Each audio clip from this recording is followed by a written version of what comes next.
Bonjour et bienvenue dans cette vidéo sur OBS. Aujourd'hui, on va apprendre à rajouter du délai à un stream, c'est-à-dire que nous avons un stream en direct, en live, et on va rajouter à la volée du délai à notre stream sans interruption du service. Donc je vous montre à quoi ça ressemble. Mettons-nous en situation. Imaginons, je suis un jeune streamer, je suis en train de streamer mon jeu vidéo. Je suis soit streamer amateur, soit joueur professionnel, soit je suis caster, je suis dans mon jeu vidéo. Et d'un coup, je dois passer en compétition et je dois rajouter du délai pour éviter le stream hack. Et du coup, voilà comment ça se passe. Donc je stream, j'arrête mon stream, je mets une scène d'attente et je reprends le stream juste après. Je vous montre les coulisses à quoi ça ressemble. Là, je suis sur mon OBS. Comme vous le voyez, j'ai mis deux OBS, un sombre et un clair pour les distinguer l'un de l'autre. Et donc, ce que nous allons faire, c'est que nous allons streamer. Comme vous le voyez, là, je suis en train de streamer en live. Je bascule sur ma scène d'attente.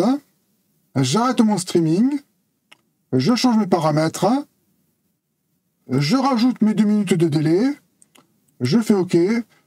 Je redémarre mon stream. Et au bout de 2 minutes, je vais récupérer mon stream sur mon autre OBS. Pendant la vidéo d'attente, vous demandez gentiment aux gens de patienter. Vous pouvez faire passer des messages commerciaux si vous avez de la pub, un partenariat à faire. Vous pouvez demander gentiment aux gens de s'abonner.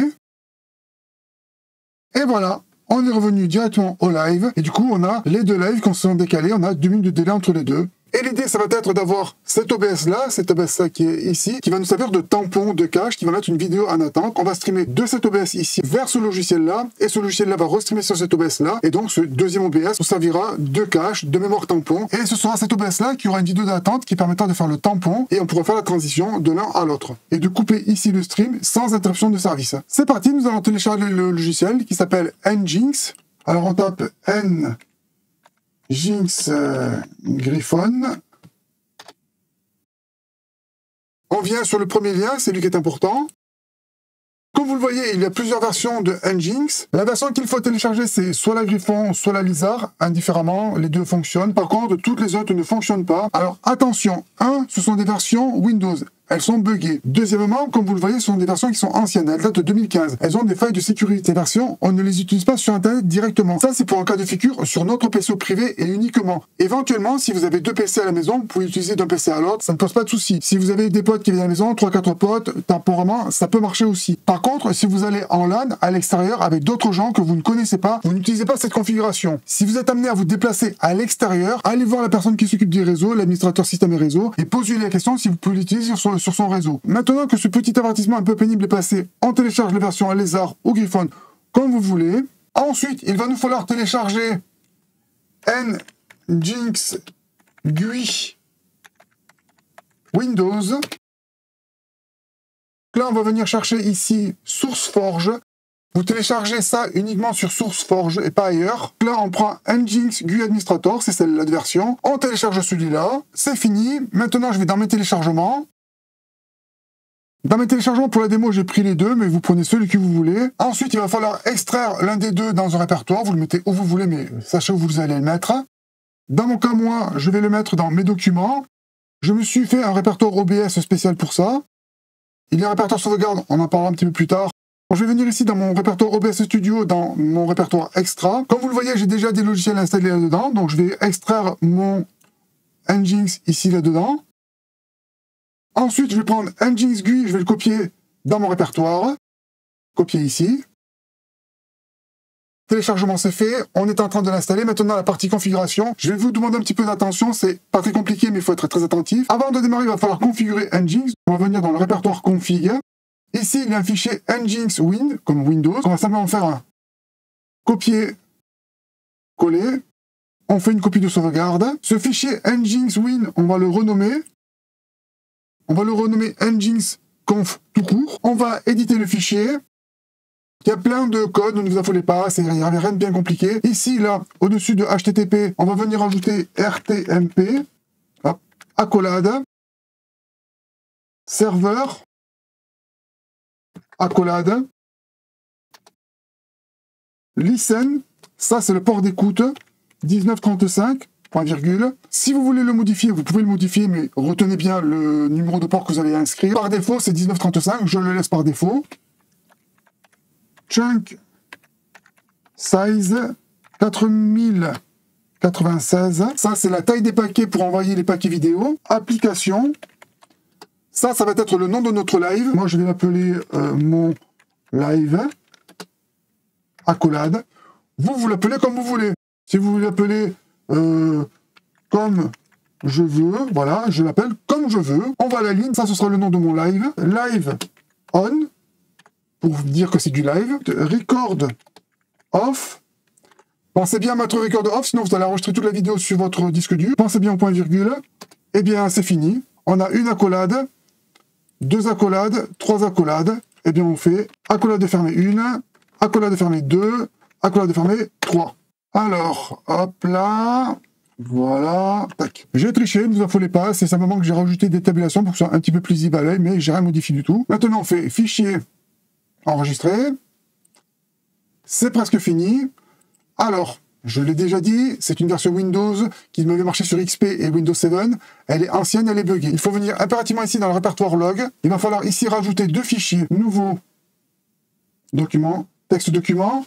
On va l'appeler access.log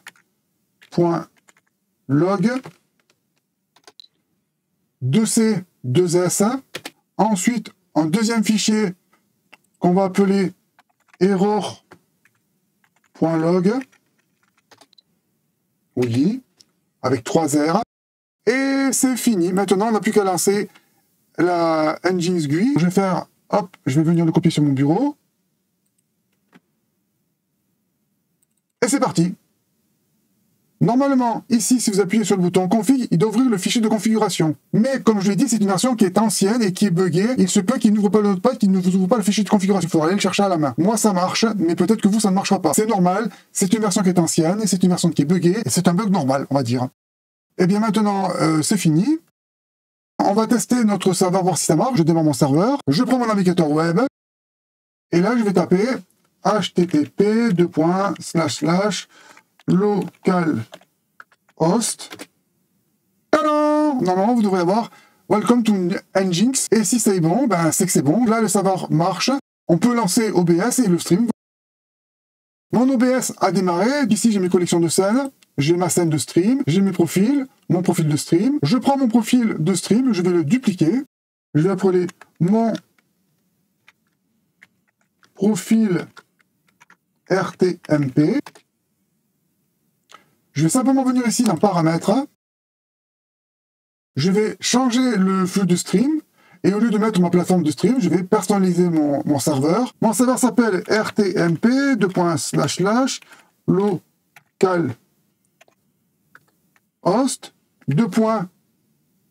1935, c'est le port d'écoute. Si vous l'avez modifié, voyez le port d'écoute que vous avez mis. On a dit quoi ensuite? On a dit comme je veux.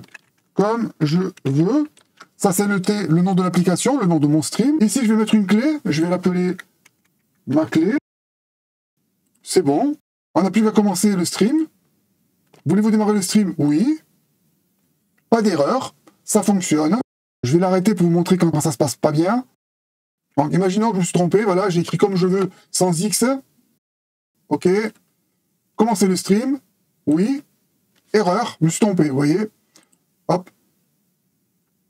On va recorriger l'erreur. Hop. X. On commence le stream. Et ça fonctionne. Ça fonctionne, mais comment on fait pour vérifier que ça fonctionne? Pour tester si ça marche, en principe, vous devriez avoir sur votre PC, la plupart du temps, un VLC. Vous lancez votre VLC. Ouvrez un flux réseau. On va taper RTMP, localhost, on a dit quoi? Comme je veux avec un X, ma clé. Tadam! Ça fonctionne. Là, j'ai baissé le son. Ça fonctionne. Et quand je change de scène, effectivement, ça change de scène. Maintenant, ben, qu'est-ce qu'on va faire? C'est qu'on a le flux qui va bien de mon OBS sur mon serveur Nginx. Et de mon Nginx, on peut récupérer le flux. Alors maintenant, ce qu'on va faire, c'est qu'on va récupérer le flux dans OBS, vous l'envoyer sur Twitch, sur YouTube, sur Mixer. Et bien maintenant, on va démarrer un deuxième OBS pour récupérer le flux. Oui, je veux démarrer un deuxième OBS, et c'est le but. Mon deuxième OBS, je l'ai mis en blanc pour bien le distinguer du premier. Maintenant, ce que nous allons faire, c'est que nous allons prendre ici notre profil de stream. Donc là, on va streamer directement sur notre plateforme de stream. Donc on garde notre profil de stream habituel. Ici, sur les collections de scènes, on va faire une nouvelle scène. Ma scène d'attente. La première scène, je vais la renommer en scène RTMP. Scène RTMP, pour bien la distinguer. Ici, je vais venir rajouter une source. Soit on peut rajouter la source VLC comme on l'a fait, soit directement la source RTMP. On va faire les deux. VLC, on l'a déjà fait. Je vous montre la source média. Source média, eh bien, on va l'appeler source RTMP. Ce n'est pas un fichier local. L'entrée, je mets RTMP, // localhost, / comme je veux, / ma clé. On est bon? Le format d'entrée, c'est du RTMP. Le buffer, on le laisse ici à 2 mégas. On utilise le décodage matériel si c'est possible, donc on va le cocher. Le délai de reconnexion, on va plutôt le mettre à 3 secondes. Alors attention ici, il se peut que vous n'ayez pas tout de suite la vidéo. Vous voyez ici, moi je le laisse en automatique, mais il se peut qu'il y ait des soucis. Il faudra jongler entre limité ou complet. En automatique, ça fonctionne en principe. Et puis OK. Tadam! Voilà, la fenêtre est directement apparue. Je change de scène, voir si ça marche bien.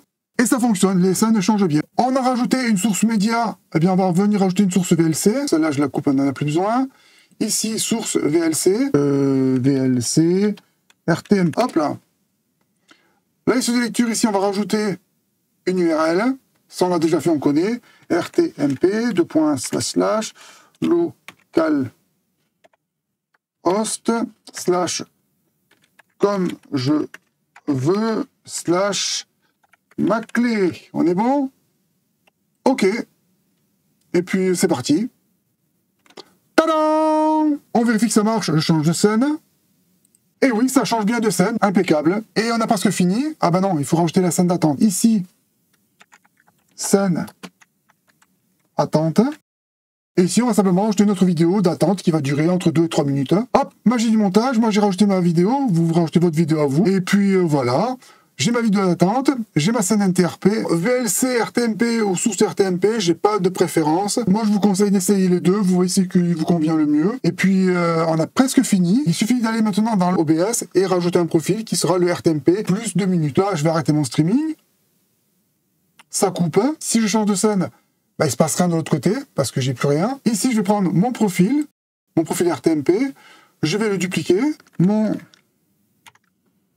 profil RTMP, plus 2 minutes, ou 3 ou 4. Hein. Je vais dans mes paramètres. Ici dans l'avancée, j'active mon retard sur le stream. 120 secondes, 2 minutes, 60 secondes, 1 minute. Je crois que vous avez compris le truc. Et bien maintenant, j'ai plus qu'à relancer le stream avec ces 2 minutes de délai.